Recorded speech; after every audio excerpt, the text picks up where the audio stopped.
Yeah. Ooh.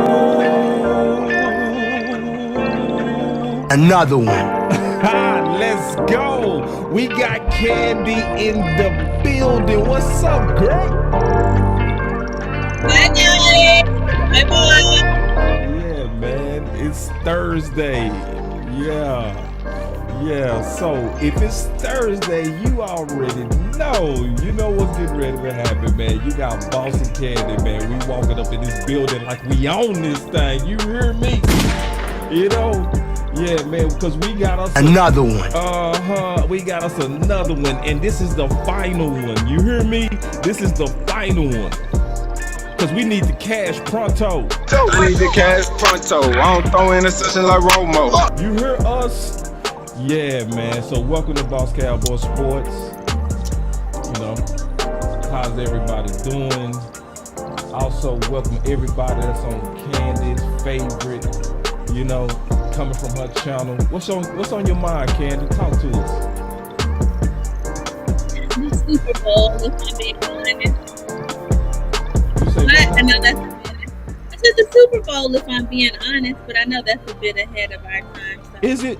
I mean, I don't think it's too ahead. I think you right on time. I'm feeling what you're saying. Yeah, all the way, man. Super Is that Bowl. on your mind too? I mean, definitely is on my mind. I think this is a good year. I think we got the best timing to be really serious about our chances. Because, you know, back in the day, people used to try to be like, you know what, man, the Dallas Cowboys every year, when they lose the next, by the off season, they talking Super Bowl. But if you acting like we ain't got a chance right now, bro, you is on another one. Right. Usually they would say that back then we were 8-8. And now that's not the case. We're not 8-8. Nah. So we gotta, we can hold our chests out. You know what I mean? Yes, we can. Yeah. So I feel you. I feel you 100%, man. It's like we need to be saying it from the mountaintops, man. But yeah, man, we got Boss Candy for the Dallas Cowboys, the final game discussions, and we gonna be tackling these rumors, man. So y'all just sit back and chill. We gonna be right back.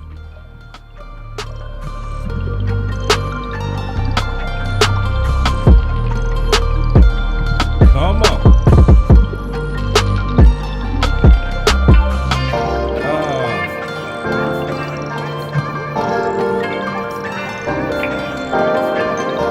Come on.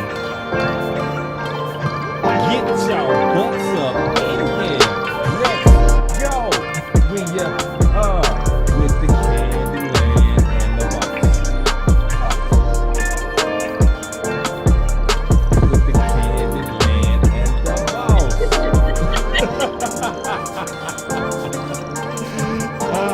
Man, get in now, man. Y'all get in now. Let's go.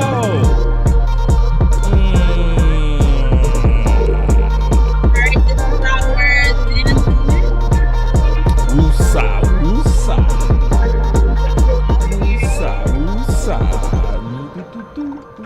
That's my favorite part when they start doing that right there, because that's when I know we finna kick it off and start it. I know we getting ready to kick it off and start it. Yeah, man. Then the woo-sa, and the woo-sa, and the woo-sa. Let's break it down. The Let's break it woo-sa. down. Deep breath in. And deep breath. There we are. Yeah, there we are. And Hey, boss, how are you? What's up, man? All right, so let's go take let me take a look at this chat, see who all walking in the door. It's Thursday, so y'all already know, man. So I see my boy Swain. He say, "What's good, Candy?" Hold on, let me show my Hi. boy. My boy D.A. Lee in the building. Andy Johnson, Trips, Daisy. She said, "Hey, boss." My boy Life Crazy. He always first. My boy Nick Reed. Man, what's up, Nick, bro? Nick, it been too long, big dog. We need to catch up, bro. Nick a cool dude. We used to go to war.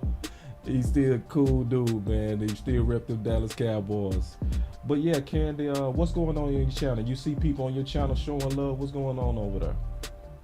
I gotta tune in over here on the sidebar.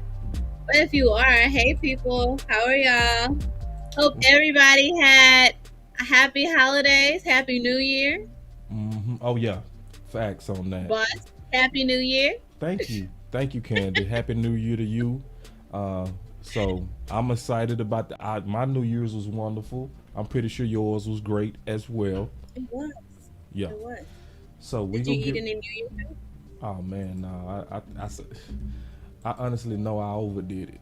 You ever say to yourself, "You did too much"? You ever Yeah. say that? Yeah. That's honestly, I did too much. Like it was too. It was almost like what Drake said, too turned up. Wait a Doing minute. too much. Doing too much. All right. So real quick. Obviously, people came here to get the sauce. My boy Nick he say, "What up?" Hold on, what else my homie say, man? Let me see what the OG say. He say, "Been ducked out, bro. Always peeping." Already, man. I appreciate it, bro. We do need to catch up, Nick. But let's talk about some of this sauce that's going on real quick around, obviously, Dallas Cowboy world. So, Candy, we got, Yes.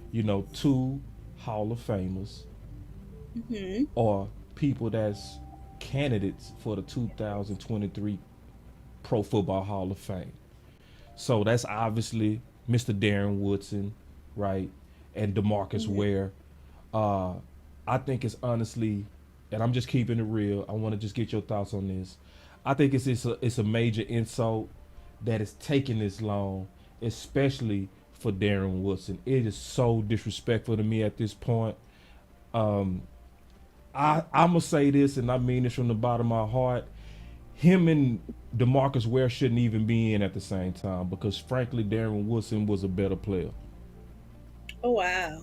Yeah, I mean what I say on that. Like, in terms of, he was the first prototypical safety that could literally go down there and you never had to have a nickel package. You could just line him up in the slot and he could hold it down. Let me give myself a yoga flame for telling the truth on that. Yoga fire. I So give would it it to be safe myself. to say that's one of your favorite safeties from the Cowboys What? so far? Actually, Okay. no. He actually not even my favorite. You know who my favorite One of your is? favorites. He definitely one of them. Who? My absolute favorite is James Washington, who was starting over him. Okay. James Washington. And see my boy, that's so sad that James Washington got cut, because I was thinking about this other day. But what's your thoughts on that though? Like how long it's taking? For the announcement? Especially for Darren Woodson, this is just disrespectful. I think it's just politics. Yep. We had this discussion before Yep. about Hall of Fame, and it's kind of like, the Yep. good old boys club. Yep. Are we gonna let you in or are we not? And when we do, and if we do, And then it's if gonna we be do, time. right. So I think honestly that's why some of the players stay in good graces with their teams and the owners and so on, so that they can make Hall of Fame eventually. Because if not, you run into this problem. It Yep. takes a long time for you to get your football flowers, Right. so to speak. Right. Yeah. It's the politics, and it's a long history of politics with the Dallas Cowboys. And this is honestly something we got to get used to, because I don't Yeah. think we used to it, Candy. We still cry like we don't know how the game go. That makes sense, right? Like at some Well, point you got to know how the game go, huh? But that's the optimists. That's the people that are optimists, that have a little bit of hope that things will go, a certain way. My favorite player is going to get in the Hall of Fame this year, and it just doesn't work like that. It doesn't work like that. If it did, then there'd be a bunch more players in there a lot sooner. But that's not how it goes. Nope, that's really just not how it goes. But it was one thing you kind of pointed to. I want to kind of go through it real quick. You saw something about that B part of the Michael Gehlken tweet, where he said they opened up addressing Bill's safety, Damar Hamlin. And he said we are using this as a platform to say we're praying for you Mm-hmm. and hope that you get well soon. So Well, I thought. Mm-hmm. no, go ahead. I thought that was respectful, and I really like that the league, held off on making this Hall of Fame announcement Yeah, in light classic. of the situation that's going on with Damar Hamlin. I felt like it was the only, fair thing to do. One, Yeah, you can't celebrating something, these accomplishments, and you don't want to diminish anybody's accomplishment, and you don't want to, dim the situation that's going on with Damar Hamlin. So I think that in that regard, it was handled respectfully, and then I do appreciate, Demarcus Ware and Darren Woodson opening up with bringing a little more light to the Damar Hamlin situation. right, right. And so we go talk about because there's some good news that's finally coming out. We go talk about that. But before we do, y'all make sure you check out Candy's Locker Room. All right, so that's a channel, man. It's a real fire Y'all better channel. go in there and watch. Wait, hey, I wasn't finished. Oh, sorry. Go ahead. No, mess with you. No, but y'all definitely go over there, check it out, man. She got a creative page. It's not just everybody channel is different, right? So you got people that focus on live content like me, and they break it down to 10-minute content. Also, like the OC and Nas now doing. She has a universal channel where she also dealing with shorts, comedy. She does breakdowns, all that kind of stuff. But going back to Hamlin, all right, and just dealing with Hamlin. And how that relates to the Dallas Cowboys. The news is already out. I want to talk about that if you don't mind. And that the positive news of Damar Hamlin's is also, reverberating around the Dallas Cowboys organization, right? So Dak spoke on it, and then I'm just gonna read some of his quote. He said, "I mean, I don't know if it's a turn the page that quickly, obviously." Right. Yeah, great news though. This is what he said. He said, obviously, just hearing that he's been writing, so that's an update. Right. I saw this morning that he's responsive and gripping hands and now taking a step to writing. I'm as happy as I can be, obviously. This is Dak. He said, I think as everybody saw Monday night, right, the world went into a shock, right? He said, and just now, a couple of days later, we could just say prayer is powerful, God is great. It's awesome. It's awesome. So just the good news. Mm-hmm. Yeah, and certainly, and I think Dak has dealt with his fair share of injury, and this, we all thought Dak's injury was really terrible until we saw something. And not say Dak's injury was really terrible. It was. So if anybody could empathize with this situation, it would be Dak on our Cowboys team. So I think he, worded it exactly right. I think it was heartfelt. I think it was genuine, and I think he's genuinely happy, being someone that's dealt with difficult situations in life, and a lot of that being injury. I feel like that was heartfelt. It was compassionate, and it was true. Yeah. And see, I listened to Michael Gelkin yesterday. On Twitter, they had a space that Michael Gelkin was on. And they had some medical people out there.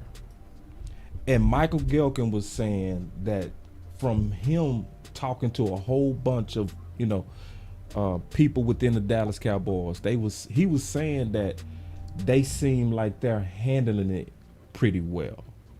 But it was a report in there that said something that was just real. And I said it the day before, but he confirmed it. He said, this is the thing. See, and I want to get your thoughts on this, Candy. He said, this is the thing. The people that was actually there saw him fighting for his life. He said, it's totally different when you watching the paramedics and all them people pumping his chest, CPR, shocking his chest for 9 minutes. Right.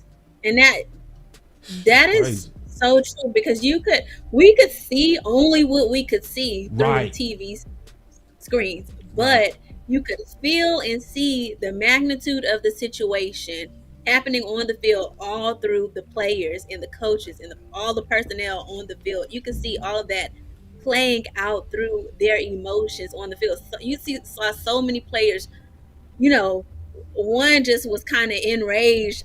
I don't know what he was screaming, but it was clearly a traumatic response. You saw many of them walking away because they couldn't see that happening in front of them. They didn't want to see that. Others were trying to shield the crowd from being able to see that. So that's a lot of different emotions to process.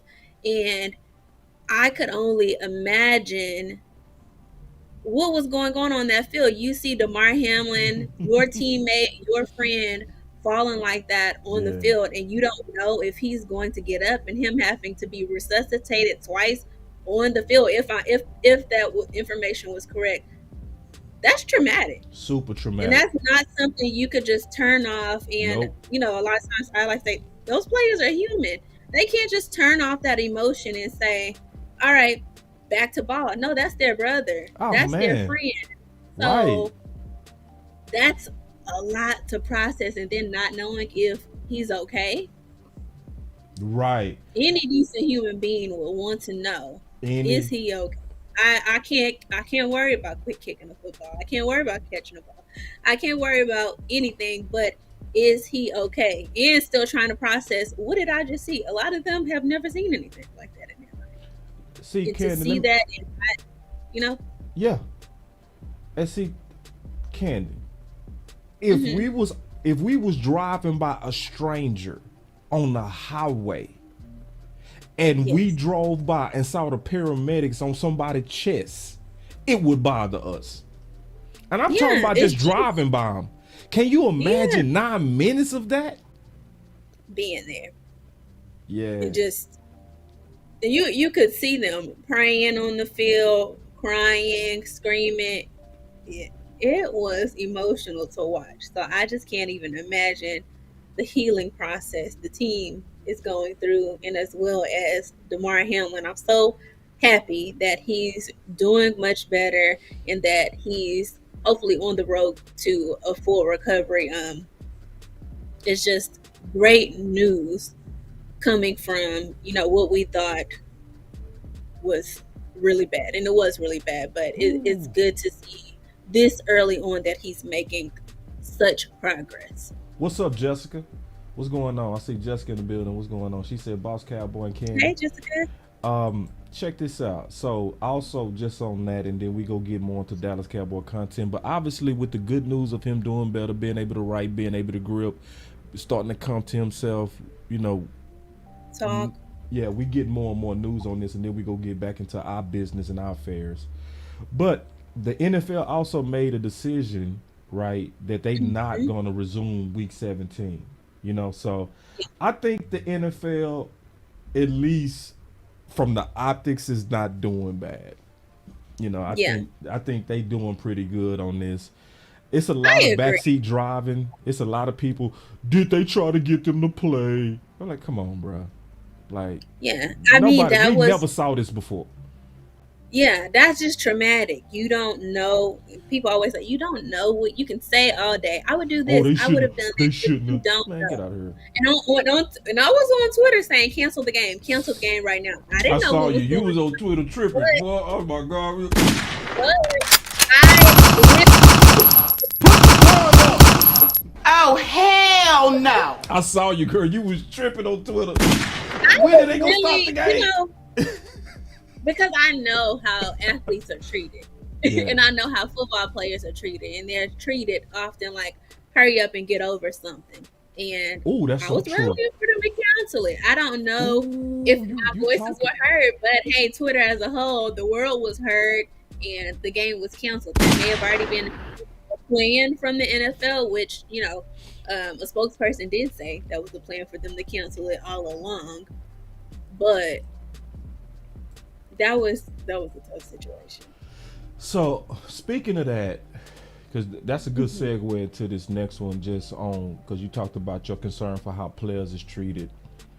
There's something that's going around from the Ultimate Cleveland Sports Show that I want to talk about it just a little bit because it stood out to me, and then we go fully move into the other stuff that's going on with the Dallas Cowboys, because Candy and I got some stuff we go talk about with the Dallas Cowboys. That's fantastic news, huh? Yes, I say and that's fine. We have to address what's going in the NFL, and then lead into our regular Cowboy. We're human, and we're gonna our human side and talk about something this serious of this magnitude, and eventually give you Cowboys news. And it's coming. What do you have? It's coming, because I know how some people are. Oh, I don't care about this. He get paid to play. If you don't care about if you don't care about something like that, then that's some soul searching that you need to do, because at any day, any moment, that could be anyone or your family. Right. So check this out. Listen to this, because this stood out to me. Listen, from the Ultimate Cleveland Sports Show. Listen. My question to you is, NFL, when do salaries become guaranteed? If you know these young men are going out there and they could die on that football field, I don't give a damn. Hold on. Prayers are, do the right thing. I just heard Aditi say it 7 times. This is a savage sport. Men are dying every week, and you covered that up during CTE, and now you want to act like you the top of the food chain because you got the CPR people on the field on time? Ooh, boy, going hard. Let me listen. That's the least you should do. You're not gonna pay that man's. You're not gonna pay that man's tuition for his kids. You're not gonna give him no disability money. You don't do nothing. All you do is collect them big checks, and we go play fantasy footballs. And I hear these dudes' thoughts and prayers for a whole damn 2 hours. Y'all don't care about them kids. These young black kids is putting on the line. Oh. And you telling them what they put on the line ain't worth it, because you know why? Because you don't want to pay for somebody that's broken and battered and can't take care of themselves, because it costs you money. So it is all about money. And I ain't heard nobody talking about no contracts. Whoa, wait. See, because I want to talk about this a little bit. Because he brought out something, Candy, right? Because this is 6 minutes. I ain't going to play the whole 6 minute thing. But he started talking about the pensions that go on in the NFL and how most of these NFL players are getting robbed, right? Because it take 3 years. No, it take 5 years for you to be vested. But the average NFL career span is 3. Yep. So most of these players that's going out there being crash dummies, and I don't mean that offensive, I'm saying that crash dummies in terms of the physicality of the game, where you running into people full speed. And if you really think about it, and even if I go look back at what Dak and them said, he's starting to be able to grip. He's starting to be able to talk. Bro, how long he gonna be like that? And it happened on your field. It happened under your care. This dude is right. And the biggest thing that he said that stood out to me is nobody talking about the contract. I said, ooh. What's your thoughts on that? And then I'm gonna keep playing some of it. I think that he's right, but I think his frustration is more so towards the league and their policies dealing, surrounding the players and their money after they are out of the league. And I saw somewhere before that, within 5 years, 75%, and maybe more now, of NFL players go bankrupt. Yep. So I don't know if this has something to do with it, but he's not wrong in the sense that there could be more protection there. It seems that the salaries don't match the risk. And I knew exactly what you meant when you said crash dummy. You didn't really mean technically dummy. It's just that these guys are going there, putting everything on the line, putting their bodies on the line, essentially would be considered almost a free trial for the NFL. A free trial period. Hey, you give us these couple of years, and after this max of 5, then we're willing to vest in you. And you know what else it does to me? It gives the NFL incentive to cut people too, because it's like, and I can see the NFL saying, "Hey man, we don't want you got too many players that's getting ready to be vested." And then every year there's a draft. Every year you have all of these top players that are available. And you don't even get it till you're 55. So this dude is in his 20s. So if he's struggling to grip right now, how long is they? Like, what you gonna do? Like, are y'all gonna just let him just live off that $3 million that they raised? That $3 million ain't enough. That just kind of reminds me of the Ryan Shazier Hold on, situation. I'm sorry. I don't mean to cut you off. Go ahead. Sorry, I wanted to take the super chat because sometimes the super chats start coming in real fast. I don't want to miss them. But Mickey said, I love the point he made about the discrepancy between the owner's guaranteed salaries and the players having to prove. Ooh, facts. Hold on, let me go make sure I'm going to read all of it. Hold on. Give me 1 second. Let me go back to Mickey because I want to get all of it. Oh, this is a good super chat. I love them good ones. Man, find it, boss. Quit being a dummy. Hold on, I get mad at myself. Give me 1 second. I'm trying to find Mickey's super chat. Here it is. And she said, sad, and the players who have to prove they are worth a few million, perspective is real. Yeah. What's your thoughts on that, Ken? I see her point, and a lot of times people have argued that the owners are the ones that are putting all of their money and investments into these players in the leagues. It's almost like a bad Thank you, Mickey. music contract. It's almost like a bad music contract. Yeah. Yeah. Facts. I feel that, man. What a good example. So check this out. Let me just finish what he was saying. Here we go. Listen. And he's sitting up here cashing these checks. We worship these owners. They do anything.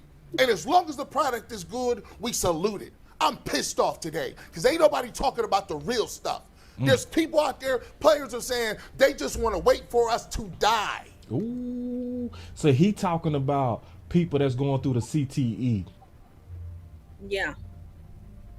And that's a real situation. Man, I can't say real. that he's wrong there because I know they can't diagnose that until someone has passed away. So that's where that saying comes from. They're waiting for them to die because they can't tell that they have CTE until after, unfortunately they have passed away. Right. But I think that with all the medical staff that they have and all of the experts that they have, they definitely know the signs and symptoms. And I believe there's a couple of people out there that are out of the league now that display some of those symptoms. So I think that he's on to something, and I think that the league could change some policies surrounding that. And definitely if these men are putting, themselves, their bodies, their mental health, their movements for the rest of their life on the line in these games, then there should be some type of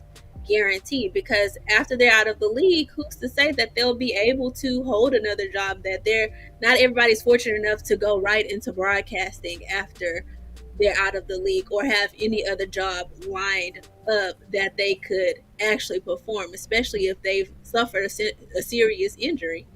Right. Man. And I think that that's just with high risk jobs, the salary needs to match the high risk job and not just while they're there. If I'm getting jolted and, my heart is being messed with, possibly my brain, my limbs, things that I need to have a productive lifestyle outside of the league, then I think that there should be something in place afterwards to make sure that the players are set. And I know people are going to argue, these players make millions of dollars. They need to invest their money. Shut up. They do this. It ain't no cost of your brain, you dummy. Like, for anybody that say something like that, man, shut up. Yeah, because they're not just, yes, they're getting paid millions of dollars, and we all would love to be paid millions of dollars. But would you love working all the time, most of the year, being away from your family? Would you love missing birthday parties? Would you love waking up at 3 or 4 in the morning to work out and then have a small break only to go and practice and then go onto the road for a game, missing holidays, all these things? Are you willing to sacrifice all of that? All of that to me is priceless, but they're willing to accept millions. Yes, that's a nice sum of money, but they're putting their bodies on the line. And a lot of them won't know if they have CTE after they play. They don't know. Like Deion Sanders, he had to get his toes amputated, and that was football The related. greatest Like, athlete of all time. yes, you don't know what can occur because of these injuries later on down the line. And people get concussions a lot in the NFL. Somebody said, what about Antonio Brown? You know what I'm saying? Like, I wasn't calling any names, but that's exactly who I was thinking of. I hope that and pray that that's not the case with him, but yeah, he obviously has something something mental going on. Something was going on with Barber too. Mm-hmm. Marion Yeah. Barber. Something was going on. Like, hold on real quick. Let's just play this and then we gonna move to the next thing. But this dude said some real stuff. I like the NFL just like the rest of y'all, but I'll be damned if I'm going to sit up there and pat Roger Goodell on the back for running this organization the way he does. Organization. Sick of it. I'm tired of that, man. I just had to get that off my chest because all this stuff, you ain't talked about what this boy going to go through. This kid could be damaged the rest of his life, and we talk about making up games. Care about making up no damn football games? I say, at the very Coach was least, the one that at said the, that. Hold on. You mentioned the player that said they're waiting for us to die. I thought about that conversation we had with Bernie on this very set about the league not properly taking care of these gladiators that have churned out billions of dollars for these owners. Yeah. And part of that Bernie is honestly, part of it is a failure of the leadership of the players' union. that historically has been a problem. Right. Ooh, this is my favorite part right here. Cause that's almost a cop out. Just a little bit. That's a little bit. But this is my favorite part. I do the right thing. It don't take you or you to twist my arm to do something I should be doing for my players regardless. Everything ain't a negotiation. You getting billions. You can die today. That's a sliver of these people just want basic health care. We talk about $4,000 a month, boo. They don't need no players association to do the right thing by their players. It's called do the right thing, period. You got it. Wow. Whoa. Whoa. All right.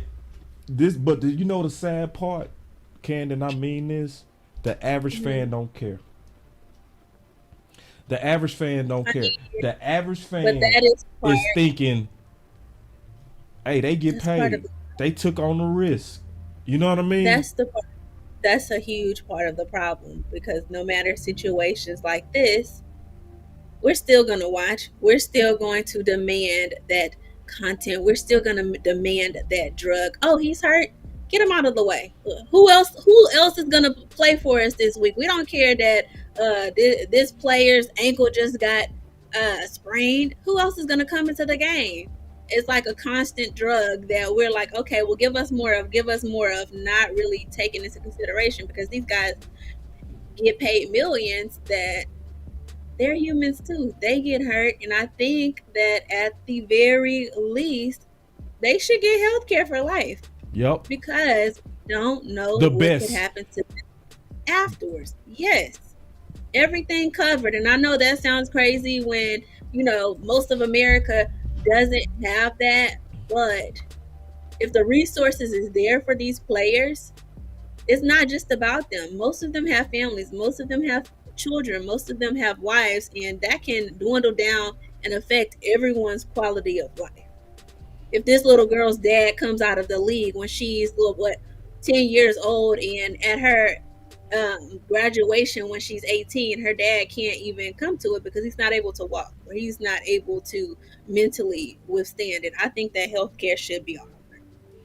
No, I think you super right on that. And somebody asked to be a moderator. So listen, y'all. I'm going to add you as a moderator. Who was that? Chris Davis. Okay.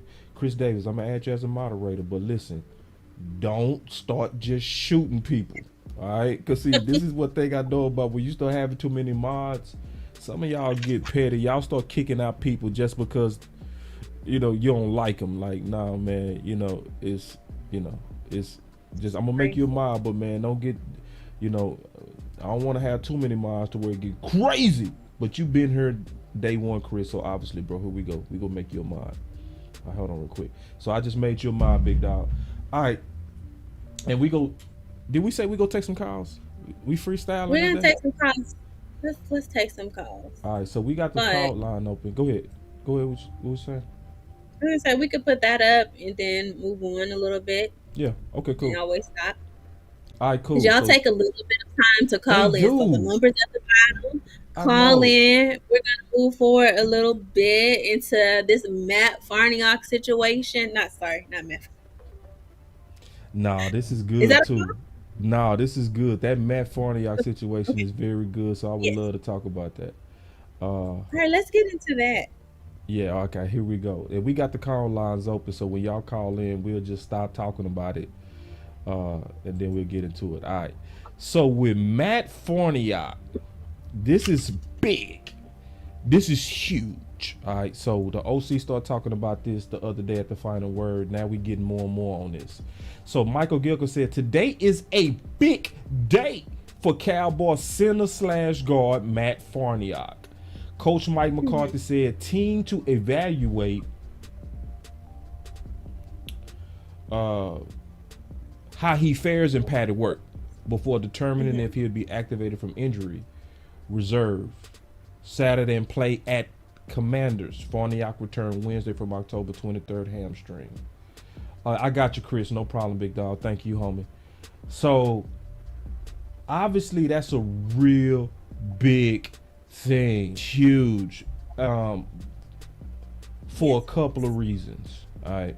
And we got the phone lines open, y'all. Don't be shy. Call on in, man. We'll freestyle. We'll change the subject. Come on in. Because they did reveal after Tyler went down their contingency plan.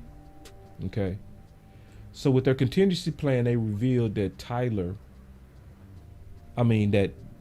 they, and I didn't like this. I don't like this at all. Especially for the whole game. I don't like this. And this is the reason why, Candy. Because I think I have a clue. Yeah, I'm pretty sure you got a clue where I'm going. Okay, we got a call. We go pause that thought. We go take this call. All right, we go pause that thought. We'll come back to it. Boss Cowboy Sports, where your voice matter. All right, and not just Boss Cowboy Sports. We also got Candy's locker room. All right, who we talking to? This is Matt. What you got, Matt? Hey, what's up, boss? Candy. I just wanted to call because, I feel like it also should be stated that this is where Richard Sherman and Ron Clark had bad during the last collective bargaining agreement, because instead of asking for free health care and coverage, they cared more about weed and money. Wait, but keep going. Oh, boy, you got a point though. I have to think about it. Keep going, man. Keep going. Yeah, because a couple years ago when they had their chance to ask for all this stuff, Richard Sherman went on the 4-letter networks and 3-letter networks, and he was pissed off about it because he was like, "Bruh, I'm over here asking about free health care, about all these people that's retiring, that's hurt, and nobody else, no other team representative was caring about it." That's true. You right. That did happen. See, that's why I love Cowboy fans. Ooh, we got some cold fans. Keep talking, bro. You going hard. Please keep talking. Yeah, so it's like, hopefully this time they learn, they see what happened, and if they really want to change stuff, that the next time the lockout season approaches, they demand all the health and privileges that even Roger Goodell got health insurance for him and his family, and he don't even play the sport. Oh, you go. Man, hold on. I got to clap it up for this dude, damn it. I got to clap, damn it. Oh. Yeah, a lot of people don't know that he demanded that in his contract for him to stay on as commissioner, and they gave it to him with his own private jet. God damn. I remember all that stuff happening a couple years ago. Yeah, that's true. That's why I'm laughing, because at first when you said it, I was like, huh? But then I was like, actually, he right. And I'm gonna talk about that weed when you get off. We gonna talk about that weed or what you mean. I know what you mean by that. We gonna talk about that though. Cause see, he not saying it like some of y'all taking it. Like what he was talking about. No, go ahead though. Keep talking though, cause I want to hear this. I love what you saying so far. This is good. Keep going. Yeah, but that's pretty much all I have for right now. I'm on the road driving, so Okay. I just wanted to get that point across. What's your name, bro? Matt. Matt, all right, Matt, that was a damn good call about Matt. Let's talk about that Candy. Ooh, he shocked me because when he first said what he said, I could see where people got offended. They just cared about weed. But see, listen, weed was on the table because weed was also causing people to be suspended. You know what I mean? And so it wasn't even about just the weed. It was about the punitive damages that was happening and the potential risk of you losing millions behind recreational stuff that most of them was doing. Yeah. And other sports wasn't held to the same type of punitive damages that the NFL was doing. So, but he right, Matt is right. They did get that stripped down. That is true. They got that weed taken out. But Richard Sherman was trying to tell them, and he right, Matt, good call. I remember because I thought about Richard Sherman did come out, was like, man, these boys ain't even here fighting for lifetime health care. I'm the only one in here trying to get lifetime health care for all my boys. And they over here talking about they want to get their claws taken out over the marijuana. And I appreciate that. I'm glad that y'all can't take our money behind weed no more. But it's more important things. He got a point. What's your thoughts, Candy? I know we was gonna go back to it though, but that he brought me back in it. Quickly, I think I won't say, how can I word this? Yes, a point that they should have held out for health care. Right. Yeah. But it's not really a but to that situation. I won't agree to the weed comment because I know that wasn't every single player. So I'm not going to speak on them in drug use situations. Yeah. Yeah, I don't know who agreed for what and who stood up for what during that lockout and who did not stand up for what. But it would have been the moment to stand up for healthcare. But also, a lot of these guys are very young. They're just out of college. They don't see the benefit. They don't see the benefit. Yeah. Heck, a lot of their famous, favorite players are doing really well. They're doing great. You don't see them needing it. Just like I just mentioned, Deion Sanders. Deion Sanders was doing great, doing really well for him and his kids. You didn't see him go down until he needed that foot surgery. So they don't have a lot of players, from what I've seen, until recently. Some are coming out dealing with mental health issues, but you don't see a lot of players that have already played in the league coming out and saying, hey, you guys need to get health care. Hey, you need to check on your mental health. You need to make sure you have your health care taken care of in the long haul. So being young, coming into the league, and all of these millions coming in, yes, they're grown men and they should be able to say, well, yes, health care is important, but they're not. You don't learn that in college. You don't. I went to college. They're not preaching health care to us. So that is just, I think that's not what's on the forefront of their mind. Now, when you're losing money, you have a problem with that, no matter what it is. And if it's for a substance that across other leagues isn't being penalized and you're losing money for that, then you're going to have a problem with it, because then you're taking money out of me and my family's household. Measured. Damn, Candy, man, you measured the hell out of that, man. Y'all clap it up for Candy, man. God dog. Clap it up, man. Thank you.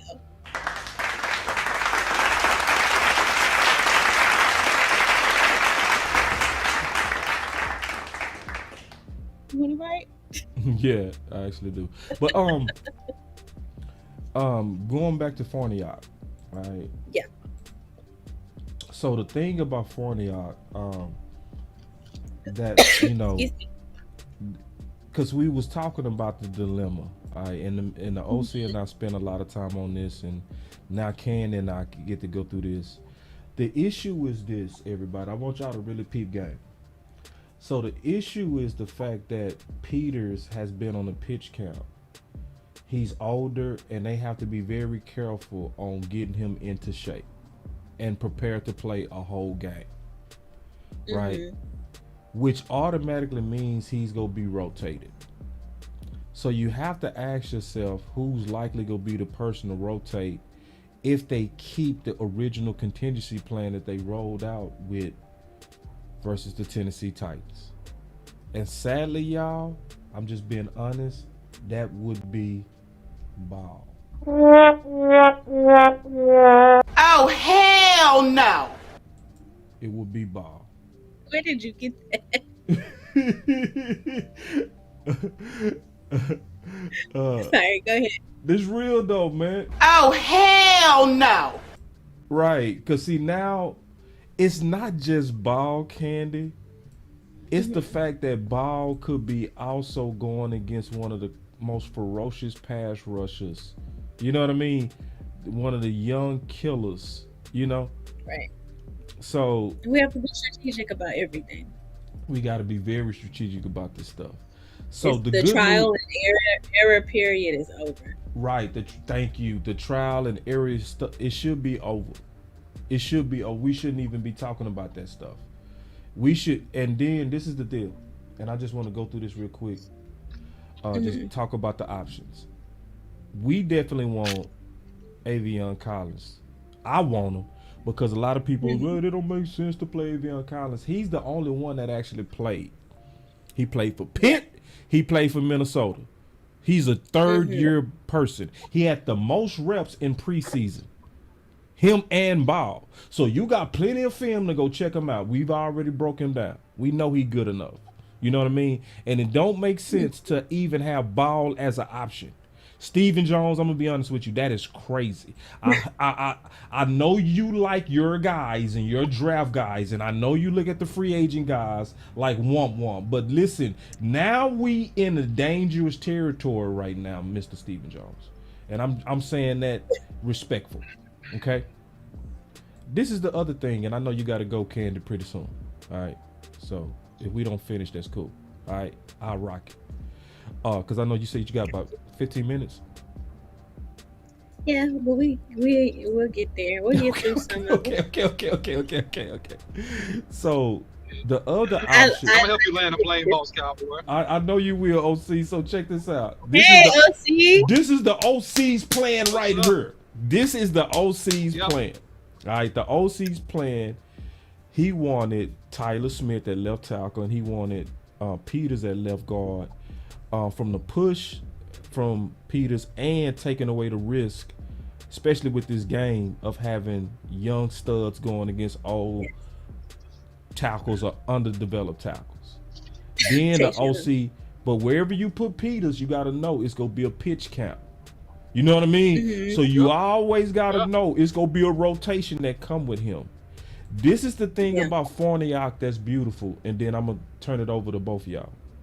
The thing about Farniok is with Farniok returning, he brings the offensive line at least back to balance. Yeah. Because now he's the backup to Tyler Biadasz. It allows McGovern to go back to left guard, and then it gives Dak's blind side protection from the tackle that been doing it all year. Yeah. And so, I mean, if you look at this, I don't know, and I haven't got an update about how well he's doing at practice and how he looks. That's going to be a big conversation of importance as we approach the weekend. I think if he can give you something, we know that he can at least back up McGovern, and it gives you an option at center if McGovern struggles, and if you need to bring another body in because of the pitch count with Jason Peters, which I don't think he's ready to play a full game yet. Even still, he may be closer than he was, but I'm not convinced that he's ready to rock for 70 or 80 snaps. I'm just not. You have Farniok that can come in and help you and give you something. So I think that this is really ideal for the Cowboys, and the timing couldn't be better to get Farniok back. However, if Farniok is not doing well and it's not where you need him to be. What you need to quickly do is transition and put Avante Collins at guard and or at tackle, have him as a swing if anything goes wrong at any of the tackles or at left guard. Yeah. Yeah, and this is a very dangerous game that they playing, Candy. This is dangerous, man. You can't play with this right now with Bob. I'm dead serious. Candy, am I tripping? Please don't put Peters against Chase Young, please. Hey, that's what they doing, Candy. That's what they doing. Nothing against Peters, but no, this is not the time for us to get dogged out in this game against the Commanders. This is not the time for that. We already experienced that versus Tampa, and that's real. I'm not capping when I say we lost Dak over bad protection. You want to play with that again? Nah, bro. No.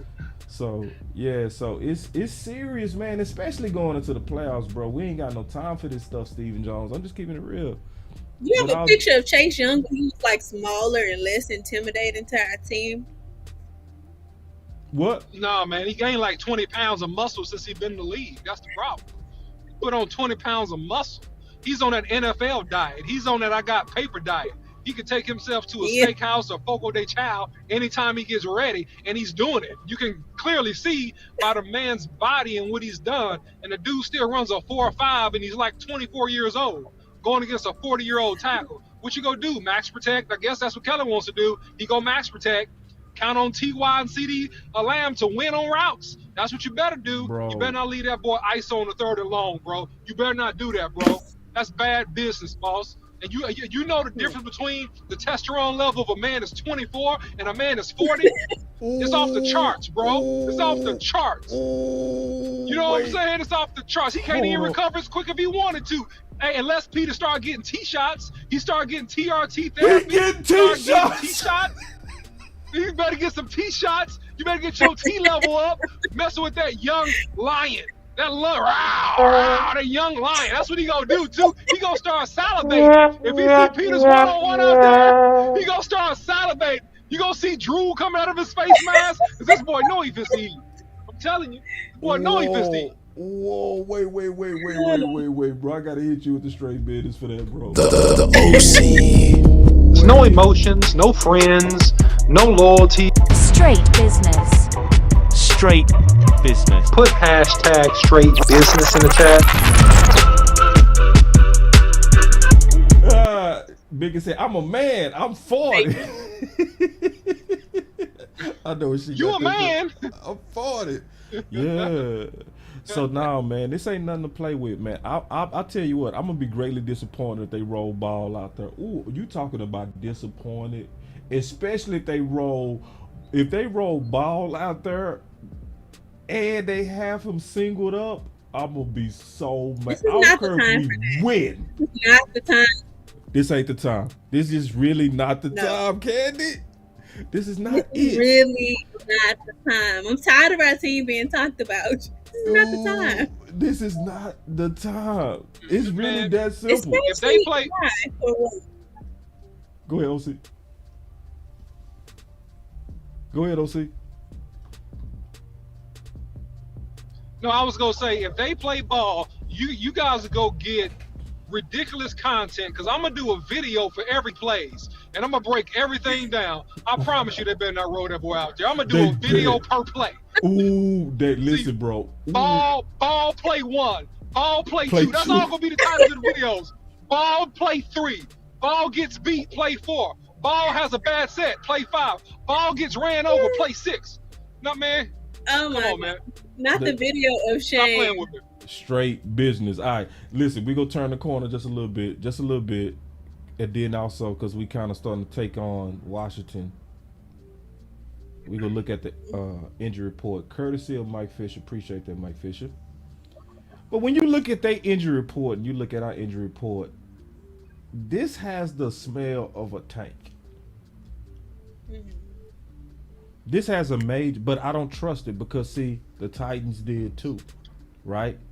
Yeah. The Titans was like, it looked like, and they were still competitive, wasn't it? It was still competitive. Yep. So I don't care what they practice report look like they got all them people on there. They still got people that want to get paid. They still got people that's trying to get contracts. It's still a division game. It's people that's trying to put out their resumes. And the OC said one of the wisest things the other day. The OC said the people that you got to fear the most is the people that got nothing to lose. And that's what I see when I look at this injury report. I see a team that got nothing to lose. What's y'all thoughts on that? I'm gonna start with you, Candy. I agree. Just because they have this long, elaborate list of injuries, it doesn't mean much. It just does not. It did not practice. They could still come out and surprise us. They still have Chase Young. That's really my biggest concern. Is Chase Young in this game, but in this, it could be all about quantity and not quality. We have to come out playing ball and not look at their injury list and say, oh, they don't have most of their players. That may not even be a factor in this game. Right. We got us a super chat real quick.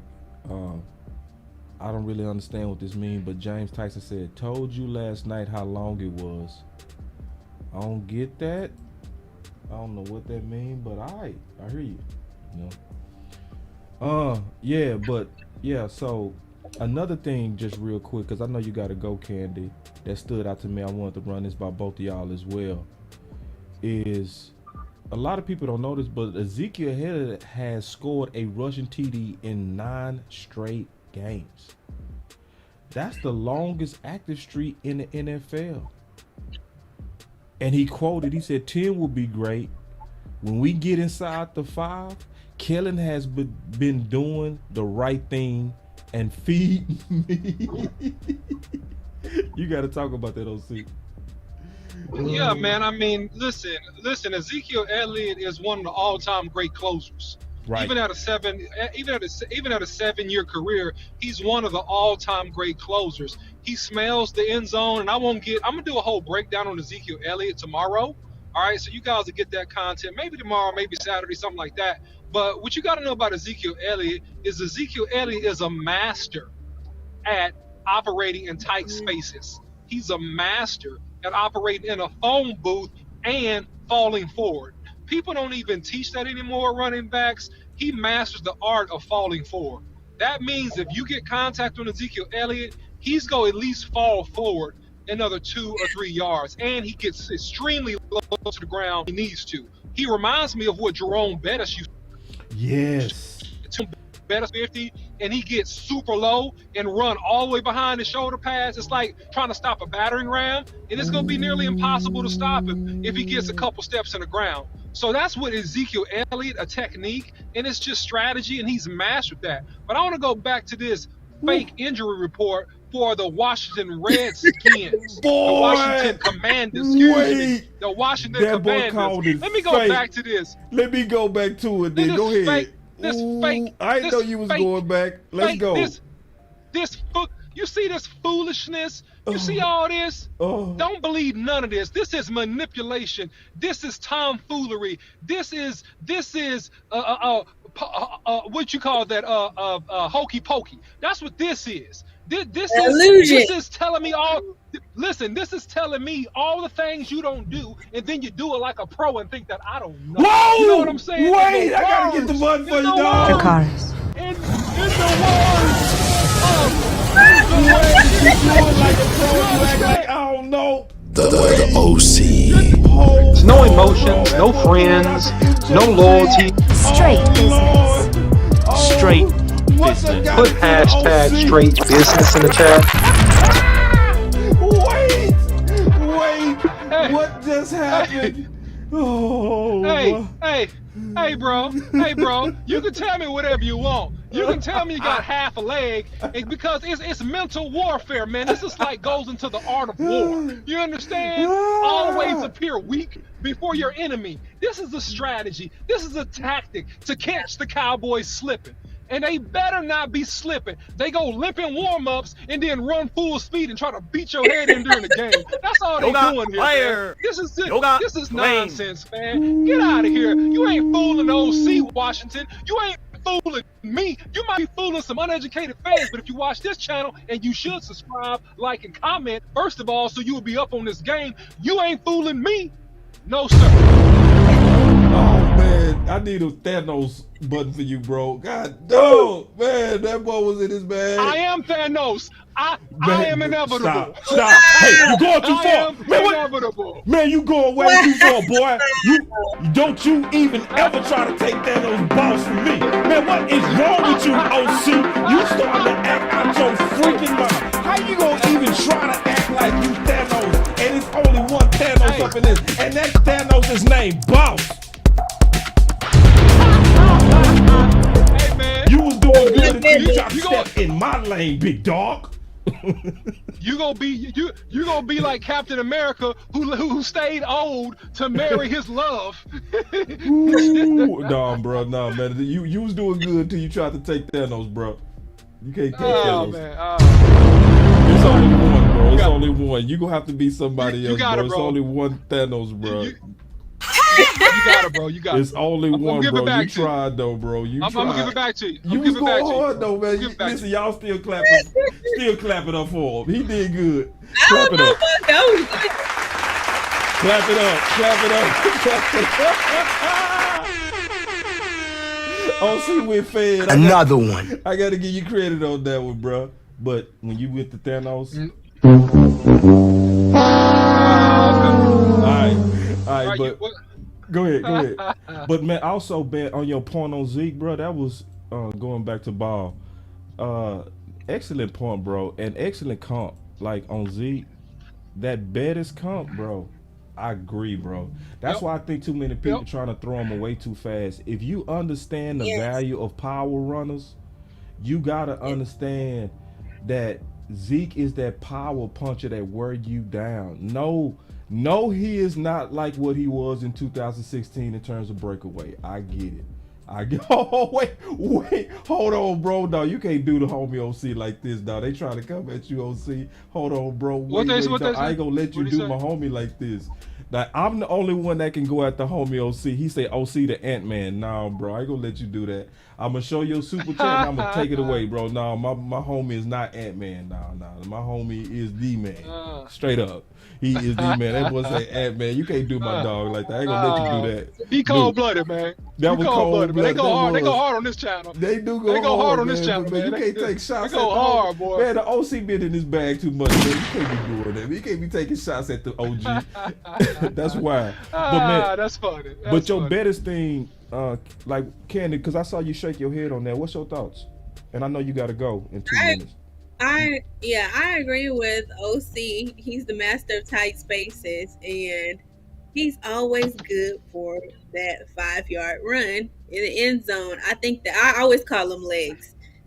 I know that's not football etiquette, but I call him legs. He's the legs of our team. The power is in his legs, and him and Pollard are two different type of players. People always want to throw Zeke away because we have Pollard. They don't do the same thing, and Pollard just can't push forward like Zeke can. That's why I call him legs. We need Zeke. Yeah, we do. See, I'm gonna make an excellent point here. Not to cut you off, Boss Cowboy. But let me ask Candy something. So Candy, do you cook at all, Candy? Just do you cook at all? Can you cook? I do. Oh, so like you know how to make like dinner?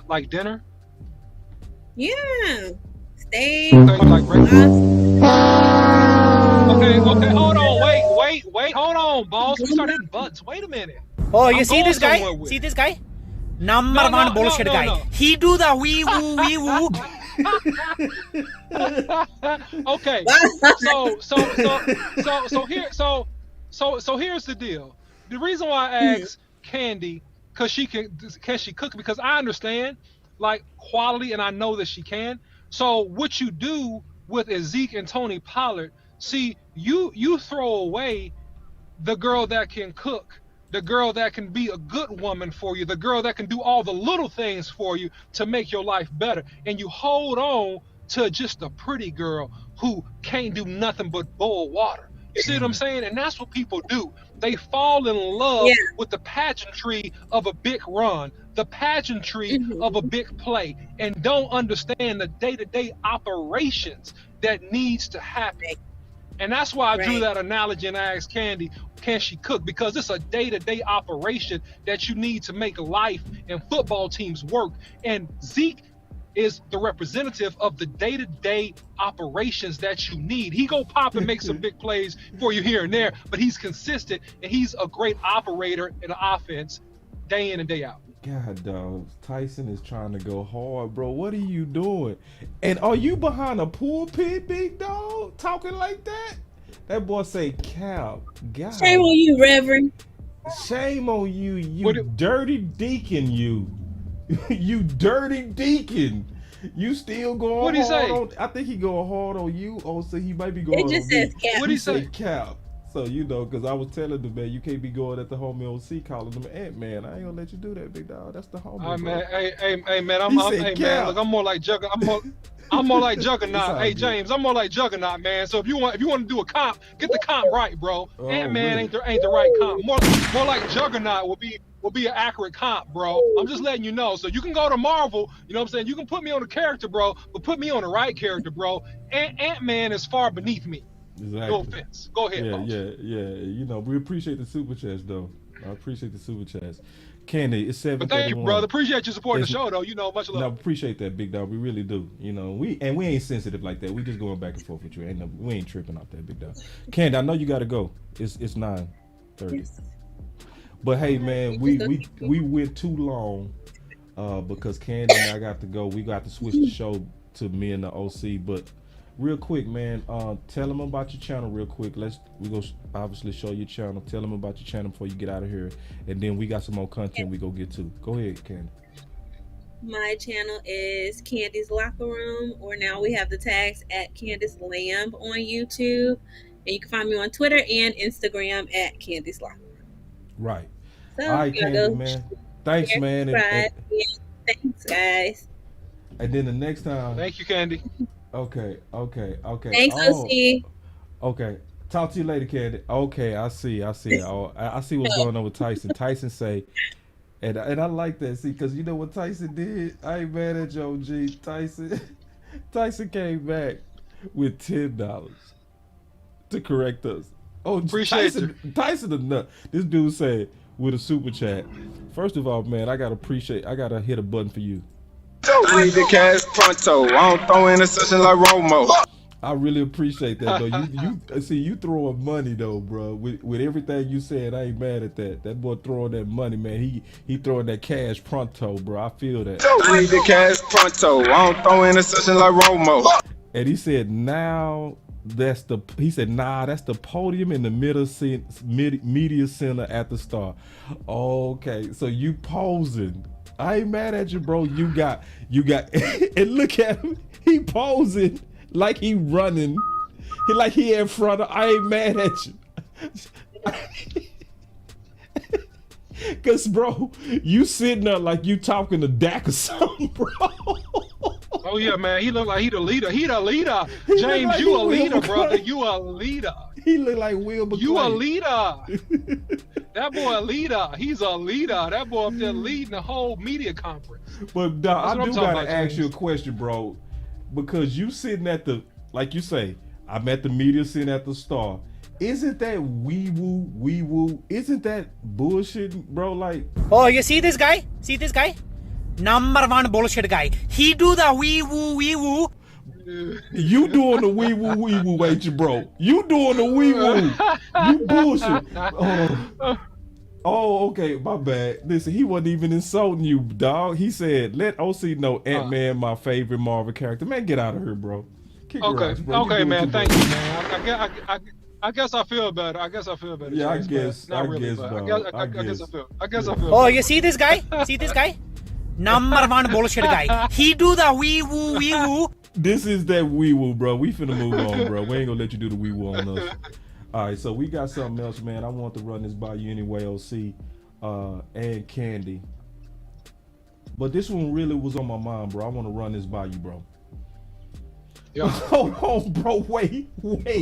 I gotta show this comment, bro. Wait, they going crazy on you. OC, what you do, bro? They going at the homie today. Did you shave your head or something? What they say? That boy said I don't OC the know what they light skin. say. This dude said the OC the light skin Black Panther. wait. Hey, bro. Wakanda forever. Wakanda forever. Oh my God, bro! This dude called you the light skin Black Panther, bro. Oh. Man, that's cold, bro. Man, y'all got to get off the homie, bro. Why y'all going that OC, bro? Man, what the homie do? Wrong. Man. All right, so, but this is what I want to talk about real quick, OC. Just real quick. I said in my tweet. Yeah, take time. I said, if the Giants abandon momentum for safe load management versus a wounded Philly, then they forgot their way. The last two Giants Super Bowls were teams that had to fight to get in. When the top animal is wounded, finish him. Only if another ring is the goal. And see, somebody asked me in the barbershop today, bro. Somebody asked me in the barbershop. They said, well, why would they not play? And my answer is sometimes I believe front office OC can get in the way of coaches. Because how can you be the Giants who won your last two Super Bowls by barely getting in and having to fight and crawl to that Super Bowl, but then play it safe now going against Philly? I want to get your thoughts on that. Because I'm also looking around at the division, trying to anticipate how this stuff might play out. What's your thoughts on that, bro? Well, to give you guys a little bit of NFC East history, going back into about, I believe, 2018, or it's 2018 or 2017, the Giants had not finished above 500. Okay? Yeah. They fired Pat Sherman, who went 6-12 and then 5-13, something to that effect. They fired him. They brought in another young coach that was there last year who was going off on everybody and trying to prove he was a man. He's about 32 years old, and he went under 500. He got fired. Okay, so they've had about a 2-year leash on all the coaches up until the coach they have now, which really, if I'm being honest, he should be a candidate for coach of the year. Yeah. For what he's done with the Giants and making them above 500, relevant again, and getting them into the playoffs. Right. And he's a dog, and he's a fighter, and his team is taking on his personality as good head coaches do that. They take on the personality of their head coach. So I really don't see, I would be extremely shocked and surprised if he didn't fight to try to win this game, because they need momentum and they want to stick it to Philly, who's right up the street. That's the kind of coach he is. He want to stick it to Philly. He want to win this game. Don't make no mistake about it. He wants to make a statement. And if I'm him, I want to make a statement, and I want to get as much momentum as I can going into the playoffs. One of the last Super Bowls, I don't remember if it was the exact last one or the one right after, when they had Eli Manning, they went to the Super Bowl we were first in the NFC, and we're supposed to win. They beat us the last game of the regular season. They went on to win the Super Bowl. Right. So it's like they went on to win the Super Bowl. That's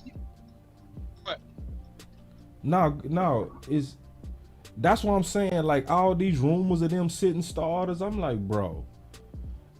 Like, I mean this. If they sit they starters at all, they are suckers. Dracarys. Yeah. You whack. And I mean that. Because you got a chance. Because we talked about this yesterday on the show. Because Philly is in a major conundrum. We talked about this yesterday. You got and you won all them games behind the arm and the legs of Hurts. Now you need Hurts potentially to go ahead and get you to close out. But how can you be Philly knowing that the ultimate thing is to have Hurts also ready for the playoffs? They can't go in there aggressive, having him go crazy running the ball, knowing he nursing a shoulder. which means they gonna have to throw it with it. Go ahead, OC. No, you're right. And you know, by reports, they said he's throwing good velocity on the ball and all that kind of stuff. Him throwing the ball is the absolute best thing that could happen for the Giants. Right. Okay? Right. Him being a pocket passer is that's the absolute best thing that could happen. Great. If he beat you throwing that ball on you, hey man, he did great. It was meant to be. Right. Because he's go slide. And this is what I said earlier. This is why the RPO quarterback, man, is only good for a couple seasons. Right. You don't make it. And this is his first season, bro. It's too physical. These boys are grown men. They get paid $2 million and millions of dollars. They go lay that wood on you. They go hurt you. Just like they did Colin Kaepernick, just like they did Lamar Jackson. It's a trend, bro. It's a proven historical fact. They ain't gonna put that wood on you. Yeah, you gonna look real cute for 10 games till somebody get you. Yeah, Justin Fields gonna look real cute till somebody pop you one good one. Guess what? And you gonna be in that pocket throwing that ball like you should. So I'm telling you, man, look, it's a conundrum because if they rest him, they don't feel confident they're gonna win. If they play him, they gotta play him carefully and protect him from injury. So either way, it's bad because they go into the playoffs losing momentum, especially if it's a close or hard game. If it's not a blowout, for Philadelphia winning this game, it's like a loss. Right. Because they go into the playoffs not having momentum and a lot of confidence on knowing where their team is. And they lost Lane Johnson. And that backup right tackle has been getting worked. He's been getting worked. He ain't no Lane Johnson. I'm telling you. They a wounded dog. So Lane dog. said he's coming back for the playoffs? Yeah. 100%. Yeah, I would be so disappointed at the Giants. I'd be like, bro, y'all can never compare yourself to Dallas with that old whack scary strategy y'all got. Get out of here, man. You better take Philly head off. And I actually want Philly to win the division because I want us to go through the road of the most resistance. I really do. I mean that. Let's take a call, OC. We go open up the call line. Do you got to go? What? You got to go? No, bro, I'm good, man. I got time, bro. Go ahead. All right, so we opening up the phone lines. So anybody that want to call in, y'all go ahead and call on in, man. It don't have to be about what we talking about right now. It can be about whatever y'all want to talk about because it's a freestyle Thursday. So we got the phone lines open.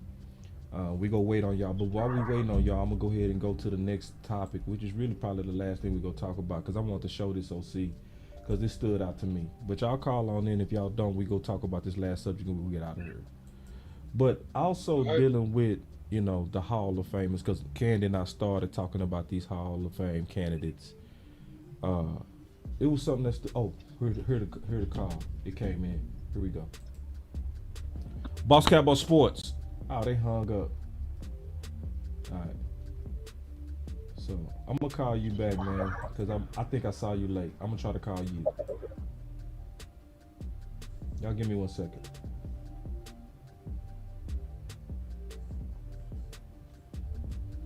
I'm making a call out. Boss. Yo. Hey, boss. Yo. Oh, can you hear me? Yeah. Hey, listen, boss. I'm late on the game. On your program, just turned it on. But okay. I need to know if you guys know or not, is Farniok going to play so that we can have our offensive line back to the way it was in the beginning? Or do you know? I don't know. Okay. But it's good news that already came out, you know, that they looking to potentially play him. They might be holding that close to the vest. Because if he plays, this Shannon, I know your voice. So Shannon, yes. If he plays, that puts our whole offensive line in balance. You know what I mean? And we talked about that. We talked about all the multiple options, and actually Farniok going back to center moves McGovern back to left guard and moves Tyler back to left tackle, and then I'll rock with that going against the Washington football team, the Commanders. Yeah, because we don't want to get Dak killed. If you pull out that 40-year-old tackle in there that's being kind of managed a few plays here and there. Yeah, we need to protect Dak. That's my biggest thing, because if something happens to Dak because of stupidity and not bringing up Collins or somebody, then it just ruins our whole chance of doing anything, because we won't win nothing with Cooper Rush. Maybe a game if we're lucky. Right. And yeah, excellent call. And see, the crazy thing is you just tuning into the show and the OC literally said the exact same thing. Matter of fact, both of us were sitting over here like we go crazy if we even see ball. Right. I don't care if we win. Well, listen, hey, boss, can you guys set it up to where it's Boss Candy at least once a week? I know you guys have been trying to do it Thursdays, but for some reason, if she's busy or you're busy or something, I get it. But hey, once a week, because it's really, I think you guys do really well together. Man, thank you, man. Thank you. She gonna be also happy to hear you say that too. I'll relay that message, and it, you know, Boss Candy and the OC, this is something we go keep. We ain't gonna stop doing this, and we go keep it at least once a week. Hey, OC, thank you so much too. I usually only convert to Boss most of the time, but just know that all of us love straight business. And we love both of you guys. You're amazing. You bring out stuff that nobody else does. And we're just so fortunate as the Cowboys community to have you guys together and everybody else you bring on the show. And we love the fact that our voice matters too, because we live and breathe and die Cowboy blue. God bless both of you, and we'll talk soon. Man, boy. Dracarys. All right, Shannon, thank you, man. All right, that was Shannon, man, and you know, yeah, you know, Shannon get it, bro. We got another call. We gonna take this call and then we'll finish that. What we was getting ready to talk about. Boss Cowboy Sports. Yeah, go ahead. What's up, Bob? Yeah, who is this? Jessica. Why you always treat me like I'm some kind of stepchild when I be calling your number? Jessica, what you mean? Treating you like a stepchild? Do what? What you mean treating you like a stepchild? You got to explain that.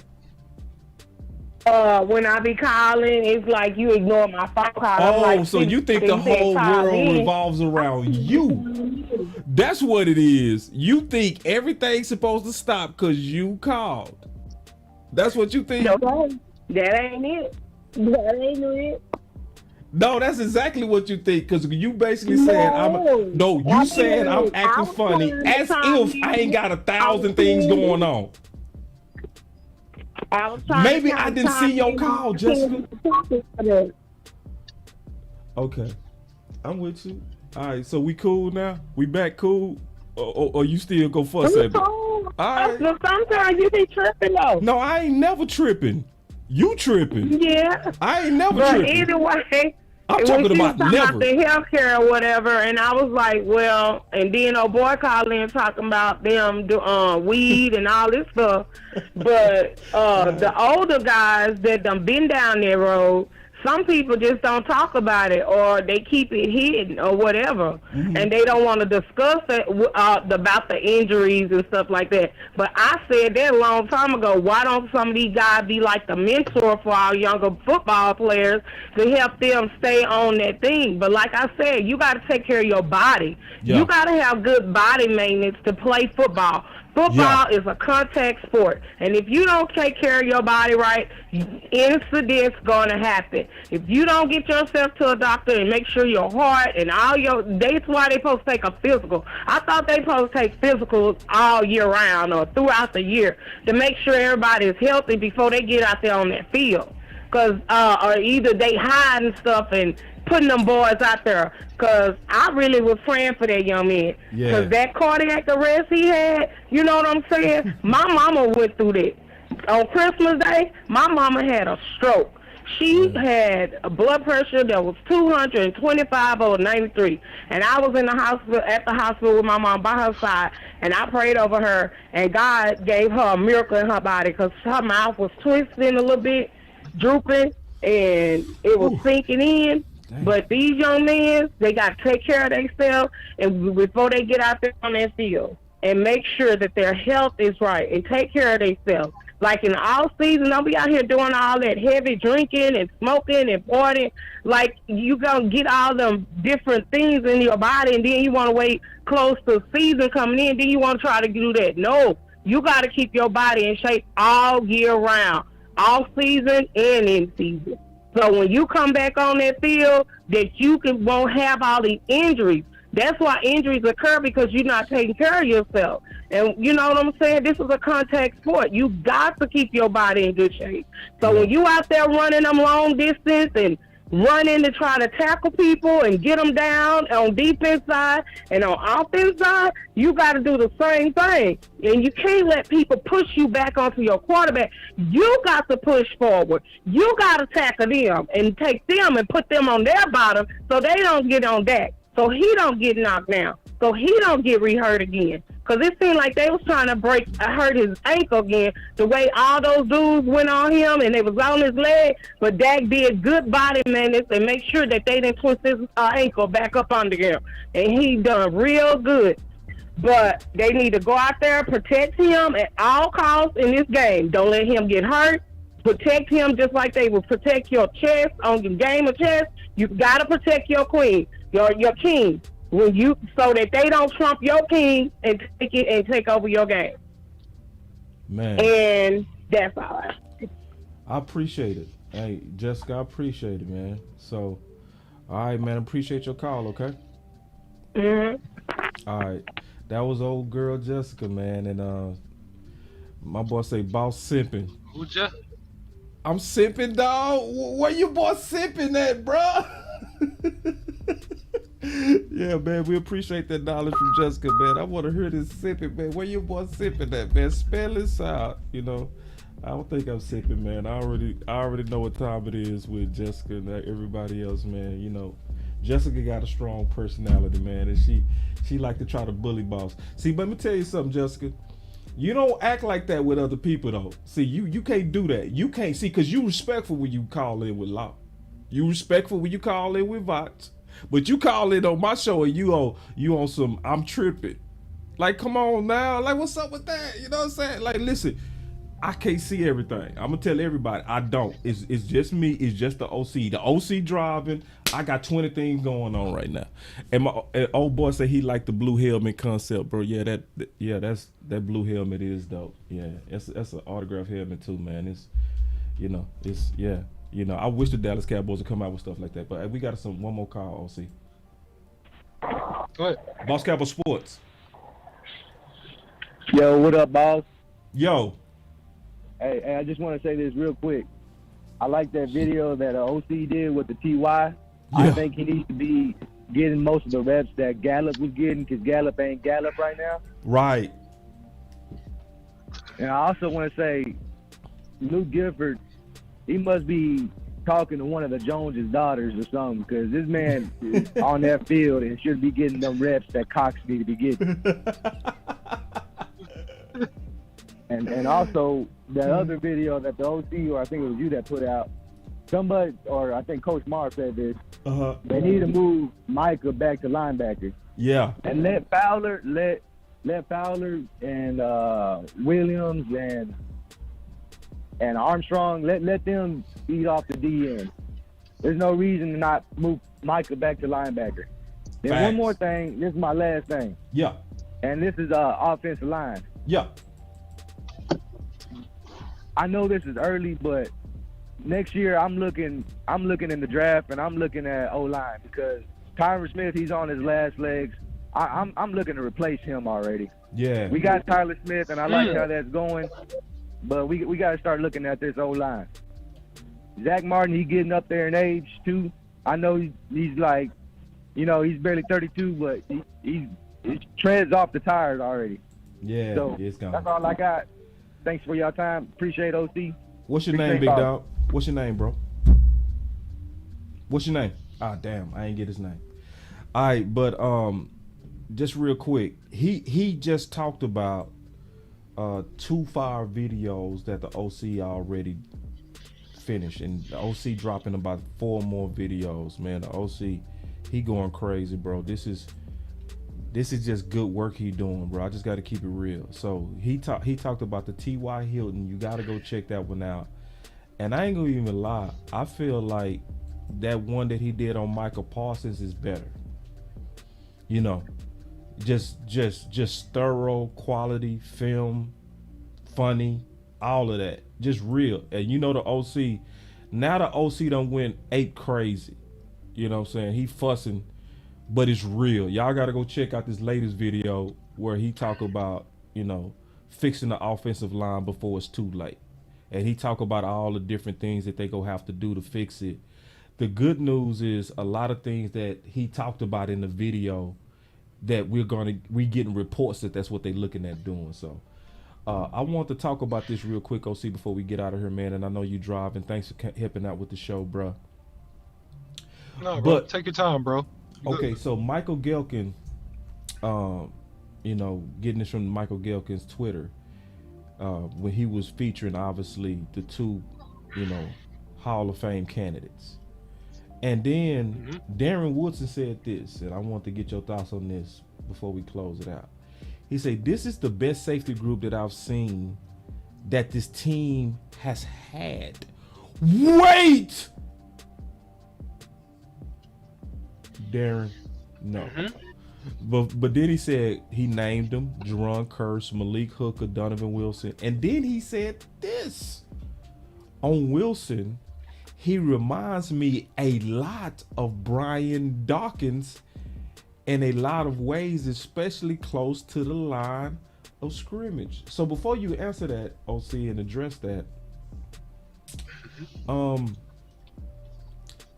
I want us to take a light break just real quick before the OC address that, because we don't have enough likes in the building, man. Y'all go ahead and hit that like button. We really need likes. That's very important to the algorithm to help grow the channel. We have the best interaction in the Dallas Cowboys community. It's nobody that have the amount of subs that we have with the like ratio as well as with the live viewership. So, but the way to kind of keep that momentum going, you got to hit that like, bro. It's just really that simple. It's just really that simple. But, so y'all take a quick minute, take a quick second, hit that like, and then, you know, that'll get everybody back caught up. Because it been fire today. We had Candy, the OC came in. He been blessing us all week with surprise. So I just wanted to say, to make sure y'all take a second to do that. All right, but OC, what's your thoughts on that, on what he said about the safety? I mean, overall, I think he's right, because we forgot, man, and we got spoiled real quick. That's the thing about the Cowboys fans. We spoil real easy, Boss Cowboy. And there was a time when we were talking about Heath. Yeah. There was a time when we were complaining about, please, oh God, please pick a safety, please just draft one, please invest and draft capital, right? Yep. Exactly. So, you know, we got a first rounder, Malik Hooker, man, for cheaps because of his injury history. Donovan Wilson does play like a linebacker. I do get the similarities. I think that Dawkins was a better cover person than Malik Hooker is. But I do get the similarities in terms of his physicality and his desire to engage and come up and stick you. I get that. You know, Jerron Kearse is more like a hybrid. You know, he's more like a big nickel. But the other guy that I hope they mention and put in there is Jabril Cox. Jabril Cox needs some reps at big nickel, man. He needs some reps.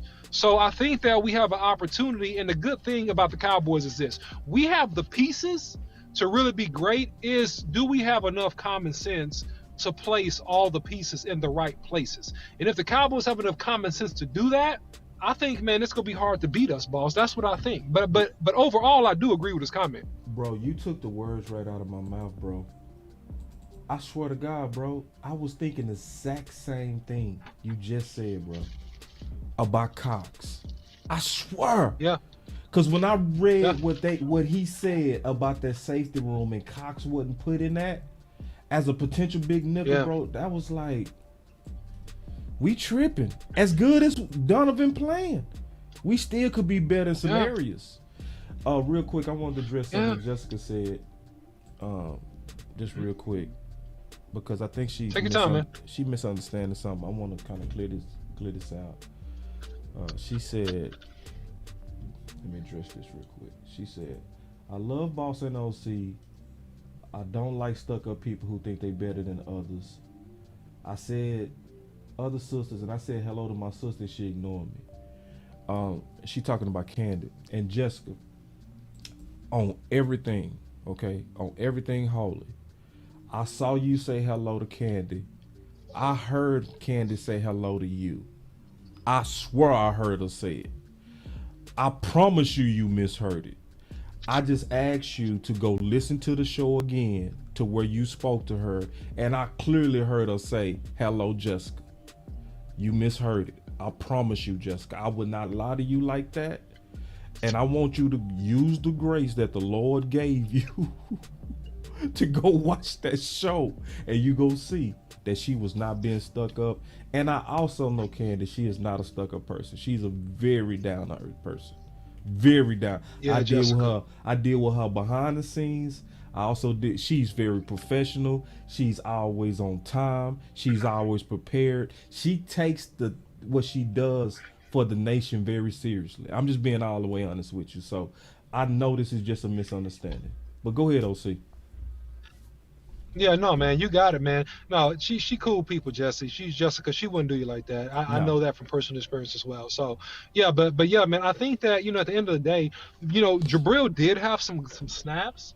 And if you look at the tape of his snaps, I mean, man, you can just, to me, and this is just my opinion, this is what my eyeballs see, from the snaps that they gave him, the garbage snaps at the end of the game, man, he just moves well in space. He's natural. Right. He's natural shuffling and moving well in space, especially in pass coverage. So, man, it's going to help you in coverage if you give him a look. Now, if they don't trust him because they didn't play him enough during the regular season, that's on them. I understand that. But, man, I think he would help you in between the hashes. In between the hashes in particular, man, he'll help you, man. But it's my opinion, it works out for him. Yeah, and Montana, bro, we got the phone lines open, bro. Call in. Yeah, we got the phone lines open, bro. They sitting right here, bro. So we were just getting ready to get out of here, but man, we'll take a couple of more calls, man. But call in now, because we don't want to sit there all day. OC, he actually parked, so we don't want to. No, we good, bro. All right, cool. You got time, Boss Cowboy Sports. What up, brother? It's Montana. Hey, man. What's up, man? I just want to leave y'all with the segment here. Okay. All right, so how y'all feel about Dan Quinn and Kellen Moore switching? Kellen Moore go to the booth. Quinn go to the field. Okay. You know what I mean? Mm-hmm. I think that kind of helped Kellen Moore see some things he's probably missing standing on the field. Yeah. Okay. You got anything else so we can address all your thoughts, big dog?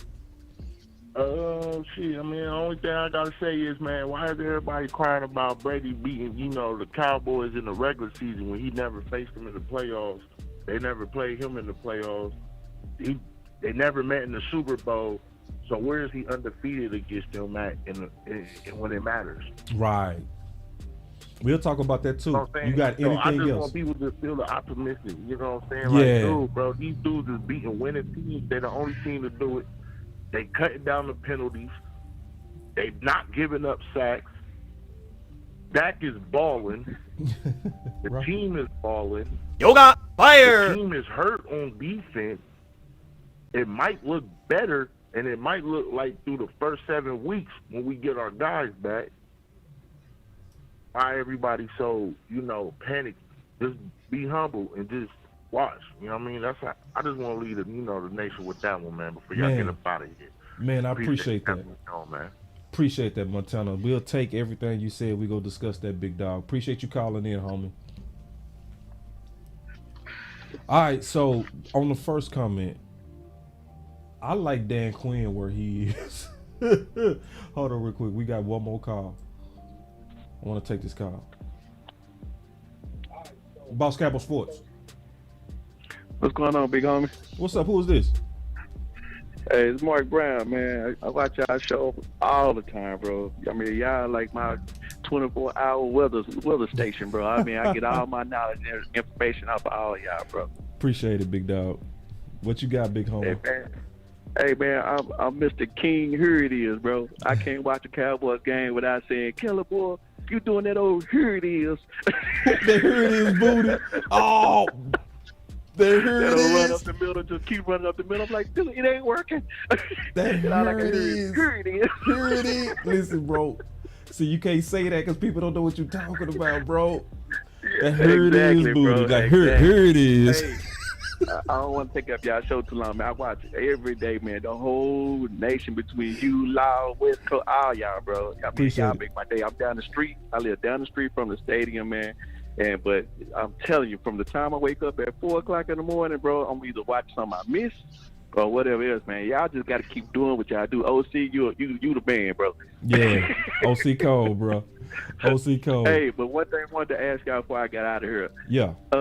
What do y'all think of Hankins and Anthony Rush, bro, as a big run stopper in the middle, bro? That's like 500-600 pounds of just blocking. Right. You got anything else? You got anything else? Because I want to take all these calls before we get out of here, man. Do you have anything else? Because I still got to get to Montana and what he wants to talk about. You got anything else? Because we're going to talk about Hankins. What else you got? And Rush. Yeah. That's it.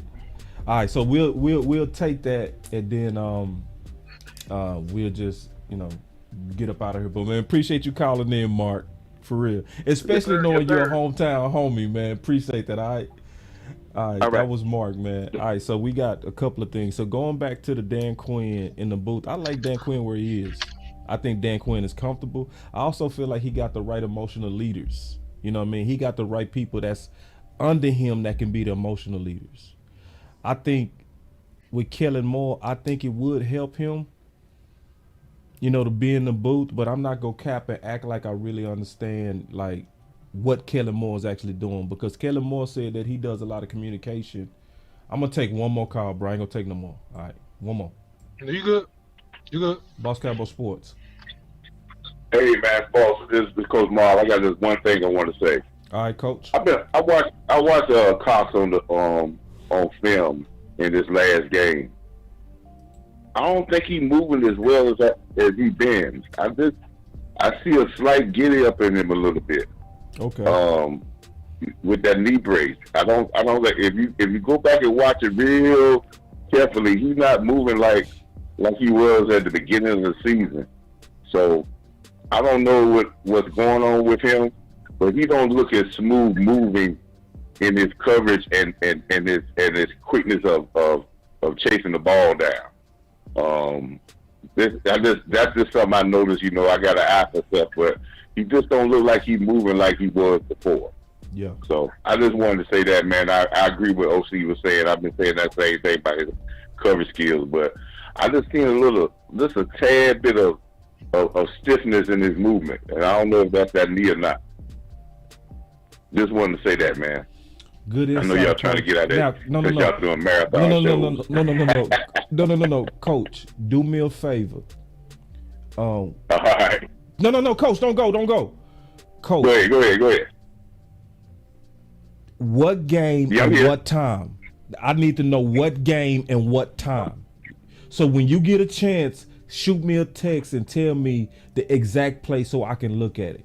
Because see, the OC was breaking down last year that La'el Collins had a gimp, and I couldn't see it. You know what I mean? But then the OC gave me the specific play, and when he gave me the specific play, he was like, right there, boss, and I saw it. So if you don't mind, because I didn't see it, you know what I mean? So if you could do that, I want to see it with my own eyes. Okay, Coach? Yeah. I think if you really look at it, you'll see on one play the ball got down the field and he started to run, and he looked like he's favoring that knee, and he got a brace on. He didn't have a brace on at the beginning of the season, and so I don't know if he got a little stiffness in that knee, and maybe he might have came back too fast too, like we thought about Gallup. Yeah, true. But appreciate it, Coach. All right, now, fellas. All right. And then I supposed to be doing a show with Coach. I forgot. I supposed to be doing a show. We still got to do a show. We go do that show because that show too important. But check this out. So yeah, that's interesting because I didn't see the game. I'm gonna go back and look at the Tennessee Titans because the game I'm referring to is the last several plays of that Tennessee game that he got into. But I'm gonna go back and take a look at that again. If Coach saw something, I'll look at it super slow and see what I come up with. But I'll kick it back to you, boss. Go ahead. What you were saying? Yeah, we were just talking about the boot and then because Montana had that. So as somebody as an offensive coordinator, the OC's been a head coach and called offenses and all kinds. Can you talk about that, big dog? Yeah, I mean, so on the field, it's a different vantage point than being in the booth. One of the things that I think in the NFL that you kind of need to pay attention to is that they do operate off of those. You notice those blue iPads they use? Yeah. And you see them on the sideline, they sitting down. Yeah. Well, those are screenshots of defenses and coverages. So they're getting that from upstairs, from the coaches upstairs. They have a headset and coaches normally on different channels talking to them about defense, coverage, what they see. So although their physical eyes are not on it, they have a coaching staff that physical eyes are on it. That's why if they throw a pick or you see something go wrong, they sitting down and they looking at this iPad. Well, they're looking at the play. They're looking at what happened in real time. So from that perspective, Kellen Moore has the vantage point. I don't think that helps Kellen Moore. I just think it's the commitment and the creativity, the discipline to do certain things. I don't think he has a problem with sight. I don't think he has a problem with seeing it. I think it's just if he's going to stick to what he needs to stick with, and he's going to be a responsible play caller, number one, like I've been saying, and he's going to do scenario-based plays and not do stuff I hate, and I mentioned this before, like go empty and spread and throw the ball when you're on a 10-yard line going out and you dropping back into the end zone, on second and third down, and you inside the 5 and doing just weird stuff like that. That's just irresponsible. So I think that he sees it. I just think it's about his choices. Now, Dan Quinn, I agree with you. He needs to stay where he is. Dan Quinn is calm. He's collected. He has other coaches down there. He has coaches talking to him. He needs to be the maestro. He needs to see the big picture and be the puppet master. And I think overall he does a good job up there. I think he needs to stay. Yeah, and I think he got it down. You know what I mean? Like he got it down. He been doing this in Seattle. You know what I mean? And if he preparing to be up there, it's for an advantage. Because at first he wanted to be on the sideline. Pete Carroll made him go upstairs. And him going upstairs, he learned the advantage of being upstairs. So if Dan Quinn is saying, hey, this is the best vantage point for me to be the general, I trust him. They should take, what they should take Kellen Moore? They should put him under the stadium. That's what they should do. They should put him under the stadium. And just... That's cool. That's cool. You go with it. And then the last thing that Matilda talked about, and then also Mark talked about Hankins and Russia. We'll talk about that. We'll close it out. So Montana talked about the scariness of Brady. What's your thoughts on that? And then I definitely got thoughts on that. Yeah, man. I think that at the end of the day, it's not Brady being scary. It's Brady's resume that scares you. Everybody say, boss, be nice. Go ahead. So his resume is the thing that can intimidate you because here's the deal. He's a winner. Yeah. So I think that it's a really great point that he hadn't beat the Cowboys in the playoffs. That's an excellent point. He has not.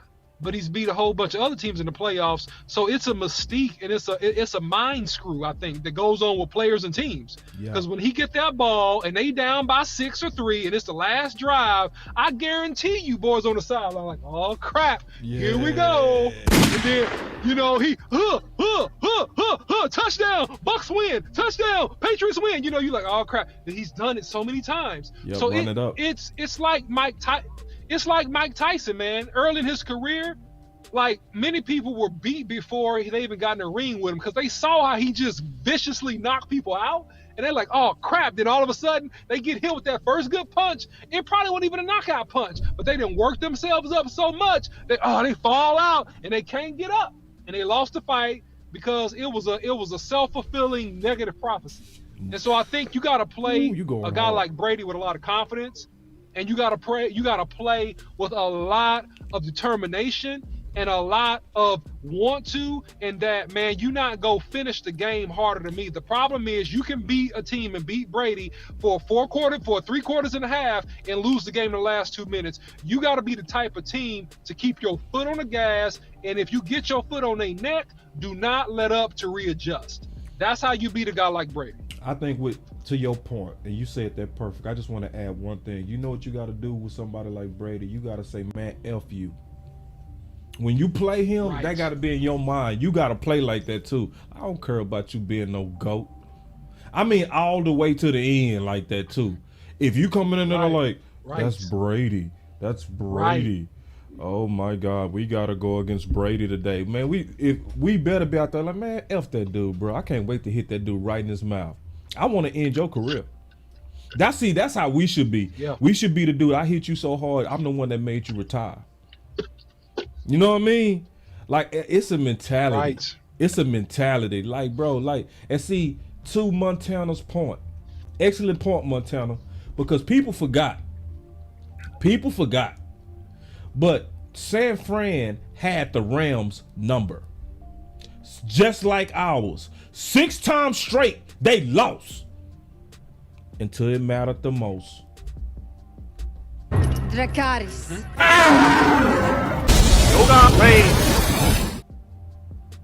Until it mattered the most. So I don't care that Brady beat us 7 times in a row. I don't care. You gonna have to beat us 8. Mm-hmm. You gonna have to beat us 8, big dog. Mm-hmm. And you know, 8. And we ain't 8. And we don't think you mystique. I respect you as a closer, but I'll pick your ass off. You know what I mean? To me, that gotta be our mentality. Just being real. You know what I mean? Like, F him. Like real life. Like, man, like, forget that dude. Like, spit on you, Brady. And I want our fans like that too. I feel you, Montana. I want our fans like that. Man, forget Brady. Like, obviously we respect you, bro. We know you a closer. We know you a competitor. But man, forget you, bro. Like, man, nobody care about you. And you been playing like trash. Dracarys. I ain't finna make you God. And you been showing me you human. All right. So the last thing was Hankins and Rush. Right. So Hankins and Rush. I wouldn't do nothing with Rush. Too late. Yeah. Yeah. It's too late. And this is what you should. This is what you should do. And this is an upgrade of that thought. Hankins and Bohanna. Yeah. You can do that. Oh. You can do that. Hankins fire. And Bohanna. Do that. Right? And that should eat up 2 to 3 gaps. If they can eat up 2 to 3 gaps, then Fowler, then Tank, then Parsons, whoever playing that in, man, dude, y'all one-on-one, dog. Y'all gotta win. Right. One of y'all jokers gotta win. Right. Right. We go eat up 3 blockers, man. We go eat up 3 blockers, and we go hold one dude by his collar so he can't work up to the second level. Because Hankins go do that 100%.